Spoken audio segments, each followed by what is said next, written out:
কখনো কি মনে আছে দূরে কোথাও পালিয়ে যাই? হাই, আমি জেনিফার। আর আজকে আমরা দীঘাতে।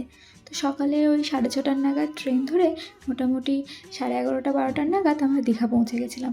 আগে থেকেই হোটেল বুক করা ছিল, তাই চেক ইন করে একটু ফ্রেশ হয়ে নিয়ে সবাই মিলে বেরিয়ে পড়েছিলাম সমুদ্রে স্নান করার জন্য।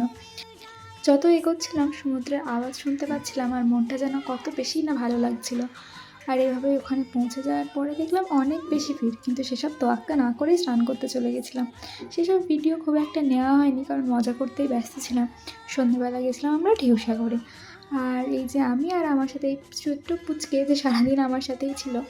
তারপরে এই আর কি ঢেউসাগরে একটু ঘুরলাম, ফটো তুললাম। কেউ যদি আমায় জিজ্ঞাসা করে পাহাড় না সমুদ্র, তাহলে আমি অলওয়েজ সমুদ্র। পাহাড় যে খারাপ লাগে তা না, কিন্তু সমুদ্রটা একটু বেশিই ভালো লাগে আর কি। তোমাদের পাহাড় না সমুদ্র আমাকে তো জানিও তো। তারপর ঢেউসাগর থেকে বেরিয়ে আমি খেলাম ঝালমুড়ি। নতুন যারা সমুদ্রপ্রেমী আছো বা নও, রাতের সমুদ্রটা দেখতে আশা করি সবারই ভালো লাগে। রাতের সমুদ্রের ধারে বসে আজকের দিনটা কাটিয়ে দিলাম। টাটা।